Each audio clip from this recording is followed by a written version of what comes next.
ചൂരൽമല എന്ന് കേൾക്കുമ്പോൾ തന്നെ ആദ്യം ആവേശമല്ല, വിഷമത്തിലേക്കാണ് നമ്മൾ പോകുന്നത്. പക്ഷെ എങ്കിൽ പോലും ആ വിഷമത്തിനുള്ളിൽ നിന്ന് ജീവിതം വീണ്ടും കരുപ്പിടിപ്പിക്കാനുള്ള ശ്രമങ്ങൾക്കിടെ തങ്ങളുടെ സമ്മതിദാനാവകാശം വിനിയോഗിക്കാൻ എല്ലാവരും എത്തിച്ചേർന്നിരിക്കുന്നു, അവശേഷിക്കുന്നവർ എത്തിച്ചേർന്നിരിക്കുന്നു എന്ന് പറയുന്നതാകും കുറച്ചുകൂടി നല്ലത്. ഒരു പക്ഷേ ദുഃഖം കൂടുതലായി ഘനീഭവിച്ച് കിടക്കുന്ന ഒരു സ്ഥലം കൂടിയാണ്. എങ്ങനെയാണ് ചൂരൽമലയിലെയും ഈ പുഞ്ചിരിമട്ടം, മുണ്ടക്കൈ പോലെയുള്ള ഇടങ്ങളിൽ നിന്നുള്ള ഈ ദുരിതബാധിത പ്രദേശങ്ങളിൽ നിന്നുള്ള ആളുകൾ എവിടെയാണ് വോട്ട് ചെയ്യുന്നത്? അവിടെയൊക്കെ വോട്ട് എവിടെയാണ്? എത്ര വോട്ടുകൾ അവിടെ ഉണ്ട്? എന്തൊക്കെ വിവരങ്ങൾ? തീർച്ചയായും ചൂരൽമലയിൽ തൊട്ടടുത്ത് തന്നെ സജ്ജീകരിച്ചിട്ടുള്ള ഒരു വോട്ടിംഗ് കേന്ദ്രത്തിലാണ് ഇപ്പോൾ വോട്ടിംഗ് നടന്നുകൊണ്ടിരിക്കുന്നത്. മുണ്ടക്കൈയിൽ ഇവിടെയല്ല, ഈ ഒരു പ്രദേശത്തല്ല. അവർ വോട്ട് ചെയ്യുന്നത് മേപ്പാടിയിലാണ്. അത്തരത്തിൽ നമുക്ക് ചിത്രങ്ങളിലൂടെ കാണാൻ സാധിക്കും, നിരവധി പേരാണ് ഇവിടേക്ക് വോട്ട് ചെയ്യാൻ എത്തിയിരിക്കുന്നത്. നേരത്തെ നമ്മൾ അവരുടെയൊക്കെ ബൈറ്റുകൾ എടുത്തതാണ്. അപ്പോൾ അവർ സംസാരിച്ചിരുന്നു. വലിയ സന്തോഷമുണ്ട്, കൂടെ ദുഃഖവുമുണ്ട്. ഒരുപാട് പേർ തങ്ങൾക്ക് നഷ്ടപ്പെട്ടതാണ്. ആ നഷ്ടപ്പാടിൻ്റെ ഇടയ്ക്കാണ് തങ്ങൾ ഇവിടെ വന്ന് വോട്ട് ചെയ്യുന്നത്. വലിയൊരു സന്തോഷം കൂടിയുണ്ട്. ഇവിടെ കുറെ പേരെ കാണുവാൻ സാധിച്ചു. നമുക്ക് അവരോട് കൂടി ഒന്നുകൂടി നമ്മൾ അവരോട് ചോദിക്കാം. ഞങ്ങൾ താഴാരിപ്പറ്റ. എങ്ങനെയായിരുന്നു കുറെ പേരെ കാണാതെ കുറെ നാളിരുന്നല്ലേ? ചൂരൽമലയൊക്കെ കുറെ ഞങ്ങൾ ആ ഉള്ളുപൊട്ടി അന്ന് പോയിട്ട് പിന്നെ 2-3 മാസം കഴിഞ്ഞിട്ട് ഇങ്ങോട്ട് പണിക്കിറങ്ങിയത്. പിന്നെ എൻ്റെ ഭർത്താവിൻ്റെ അനിയൻ്റെ ഭാര്യയും ഒക്കെ പോയി. പിന്നെ ഞങ്ങളിപ്പോൾ അവിടെ താമസിക്കുന്നത്, അങ്ങനെ താമസിച്ചിട്ട് പോകുന്നുണ്ട്. ഞങ്ങൾ താമസം ഇവിടെ സ്കൂൾ റോഡിലാണ്. ഇപ്പൊ താമസിക്കുന്ന വടുവഞ്ചാലിലാണ് പോയിട്ട്. സ്കൂൾ റോഡിന് പുറകു വശം ഞങ്ങളെ വീടാണ്. വീടൊക്കെ പോയി. കഴിഞ്ഞ പ്രാവശ്യം തെരഞ്ഞെടുപ്പൊക്കെ അവിടെയായിരുന്നു. അപ്പൊ വീട് പോയി വടുവഞ്ചാലിലാണ് താമസിക്കുന്നത്. കുറെ ഇപ്പൊ ഇങ്ങനെ വരുമ്പോ കുറെ ആൾക്കാരെ കാണാതെ ഉള്ളൂ. ഒരുപാട് പേരെ വീണ്ടും നമ്മൾ കുറേ പേര് നഷ്ടപ്പെട്ടിട്ടുണ്ട്. അതിൻ്റെ ഒരു വിഷമമുണ്ട്. എല്ലാ വിഷമം തന്നെ. നമുക്ക് പണിക്ക് പോകാൻ പറ്റുന്നില്ല, വീടൊക്കെ നഷ്ടപ്പെട്ടു, എല്ലാം പോയി. ഞങ്ങളിപ്പോൾ ബത്തേരിയാണ് താമസിക്കുന്നത്, പണിക്ക് വരാൻ പറ്റുന്നില്ല. അങ്ങനെ ഇരിക്കുകയാണ്, ബുദ്ധിമുട്ടിക്കൊണ്ടിരിക്കുകയാണ് ഇപ്പോൾ അവിടെ. എങ്കിലും ഇവിടെ വരുമ്പോൾ കുറേ പഴയ ആളുകളൊക്കെ കാണാൻ സാധിച്ചു. കാണുമ്പോൾ ഒക്കെ ഇങ്ങനെ കാണുമ്പോൾ നമ്മുടെ സ്ഥലമല്ലേ ഇത്, നമ്മുടെ നാടല്ലേ, കാണുമ്പോൾ നമുക്ക് സങ്കടം വരുന്നുണ്ട്.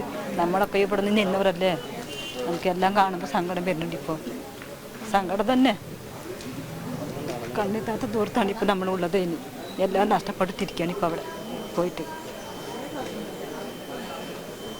തീർച്ചയായും അത്തരത്തിൽ തന്നെയാണ്, വലിയ ഒരു ദുഃഖം തന്നെയാണ് ഇവർക്ക് ഉള്ളത്. ആ ഒരു ദുഃഖത്തിൽ തന്നെയാണ് ഇവർ ഇവിടെ വന്ന വോട്ട് രേഖപ്പെടുത്തുവാൻ, തങ്ങളുടെ സമ്മതിദാനാവകാശം രേഖപ്പെടുവാൻ എത്തിയിട്ടുള്ളത്. അത്രയ്ക്ക് വലിയ ഒരു ദുഃഖകരമായിട്ടുള്ള ഒരു അവസ്ഥയിലും അവർ എത്തിയിരിക്കുകയാണ്. തങ്ങളിവിടെ വോട്ട് ചെയ്യാൻ എത്തിയ നേരത്തെ ഇവർ സൂചിപ്പിച്ച ഒരു കാര്യമുണ്ട്. അവരുടെ വെള്ളാർമല സ്കൂൾ അവിടെയായിരുന്നു ഇവർ ഇതിനു മുൻപ് വോട്ട് രേഖപ്പെടുത്തിയിരുന്നു. വലിയ ഉത്സവമായിരുന്നു, വലിയ ഉത്സവത്തോടെയായിരുന്നു വോട്ട് രേഖപ്പെടുത്തിയത്.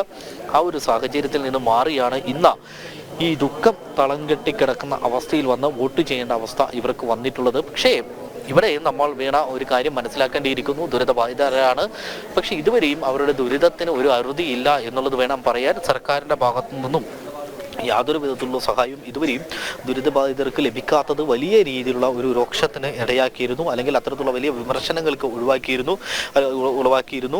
സ്വാഭാവികമായിട്ടും കൃത്യമായിട്ടുള്ള ഒരു കണക്ക് കേന്ദ്ര സർക്കാരിന് നൽകാത്തത് വലിയ രീതിയിൽ ഈ പ്രദേശവാസികൾക്ക് തിരിച്ചടിയായിട്ടുണ്ട്. ആ ഒരു സാഹചര്യത്തിൽ കൂടിയാണ് ഈ തെരഞ്ഞെടുപ്പ് നടക്കുന്നത്.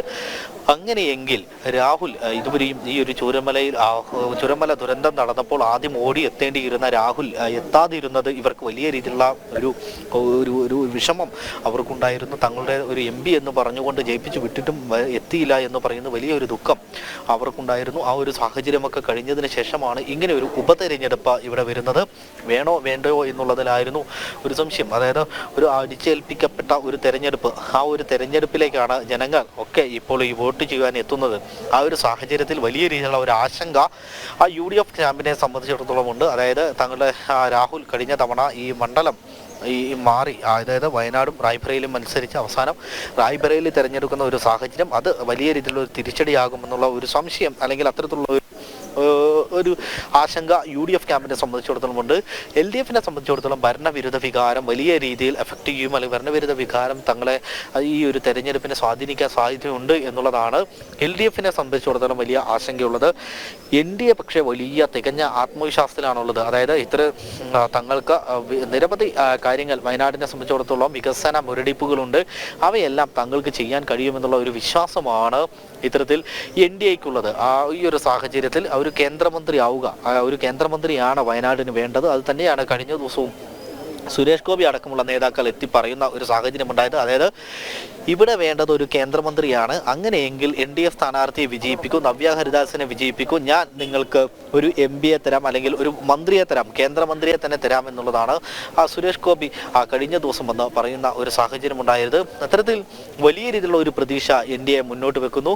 കോൺഗ്രസിനെ സംബന്ധിച്ചിടത്തോളം കിറ്റ് വിവാദം വലിയ രീതിയിൽ വയനാട്ടിൽ ചർച്ച ചെയ്യപ്പെട്ട ഒന്നാണ്. മേപ്പാടി പഞ്ചായത്തിൽ നിന്നും കിറ്റ് നൽകിയതിൽ, അതായത് ഈ ചൂരൽമല നിവാസികൾക്കാണ്, ഇത് എല്ലാം നഷ്ടപ്പെട്ട് നിൽക്കുന്ന ഈ ചൂരൽമല നിവാസികൾക്കാണ് കിറ്റ് നൽകിയത്. ആ കിറ്റിലാകട്ടെ പുഴുവരിച്ച അരിയും അതുപോലെ തന്നെ റവിയും ഒക്കെ ആയിരുന്നു ഉണ്ടായിരുന്നത്. അത് വലിയ രീതിയിൽ ചർച്ചാ വിഷയമായിരുന്നു. ഇത് തിരിച്ചടിയാകുമെന്ന ഒരു ആശങ്ക UDFിനുണ്ട്.